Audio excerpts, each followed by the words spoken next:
arrivas.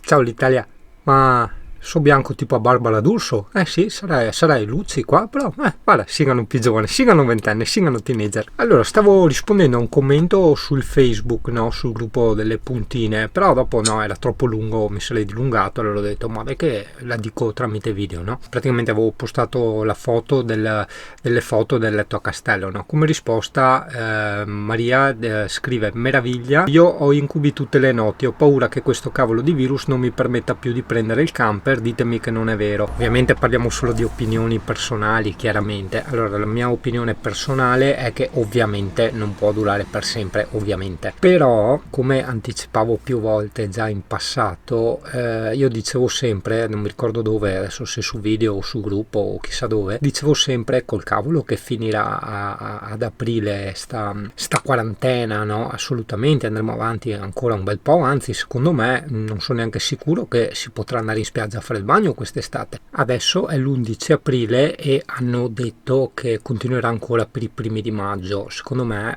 continuerà ancora, perché allora sì, si è esagerato, diciamo, pesa i termini, con le precauzioni e andava bene, però non si è esagerato a sufficienza secondo me, perché non puoi fermare un paese con dei blocchi e poi farli alla casso, perché è vero sì che tante attività sono state ferme, la gente non lavora eccetera eccetera, ma c'è comunque tantissima gente in giro, cioè vedi ad esempio a Padova è pieno di spazzatori, in altre città, che forse è meglio che non menziono più le città, è strapieno di gente, tutti attaccati, tutti ammassati, addirittura anche in questo periodo qua, no?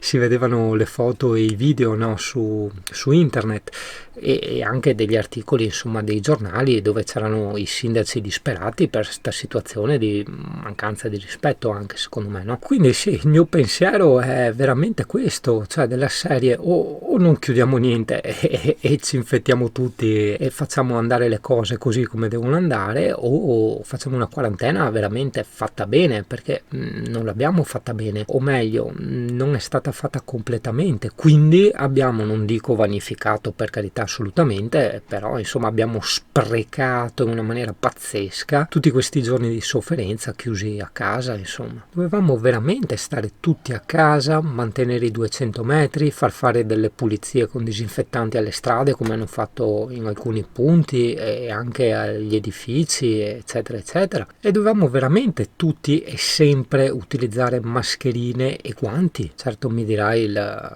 l'efficacia di certe mascherine è molto relativa, per carità, certo, ma è comunque sempre meglio di niente, hai capito? Idem i guanti, insomma, uno che va in giro a toccare, se tutti vanno in giro a toccare con i guanti, hai capito, e poi se li tolgono magari anche intelligentemente, cioè prendendoli da qua e sfilandoli, hai capito, in modo da non venire a contatto con le mani e la superficie dei guanti, certo che probabilmente avremmo potuto essere già fuori da questa situazione. Però c'è chi continua a avere le sue idee, che per carità, ripeto, pesa queste parole, è vero che può essere anche stato ingigantito sotto certi punti di vista il danno che ha causato questo virus, perché è vero, ci sono state altre malattie negli anni passati che hanno fatto molti più morti e non se ne è parlato e non si è fatto niente. Però già che è iniziata questa pandemia e soprattutto anche questa quarantena,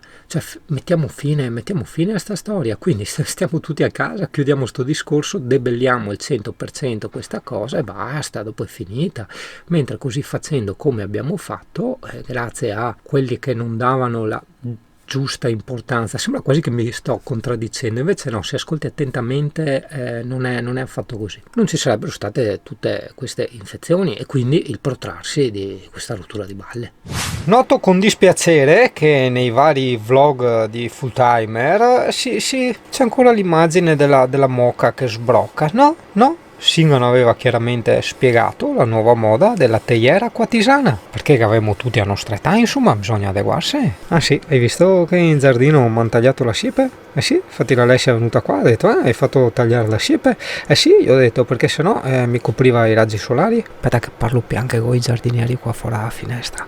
Italia, buonanotte. Io divento sempre più notturno qua, cioè sono tipo le 2, porca miseria. È che a passare ste giornate strane, sempre chiusi, perdi il senso del tempo, no? Hai capito? E quindi va bene, dai.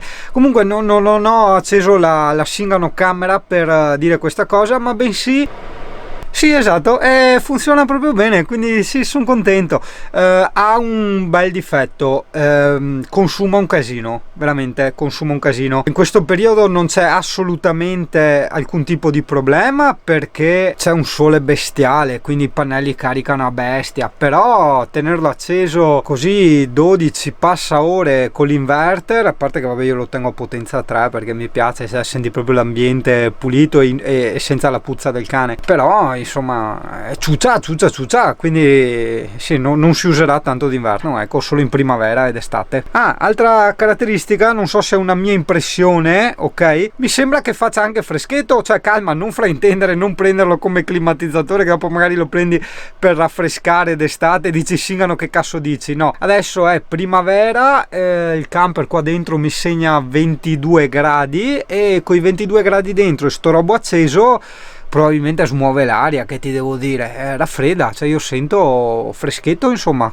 vicino a questo strafante qua. Va bene, da Italia, tiriamo giù il Singano letto e andiamo a ronsegare. Oh, bellissimo risveglio con tutte queste foto, veramente bello, cioè, mi è piaciuto svegliarti e guardare tutti i panorami, i ricordi, veramente bello, proprio bello. Non mi ricordo più. Vabbè, buonanotte.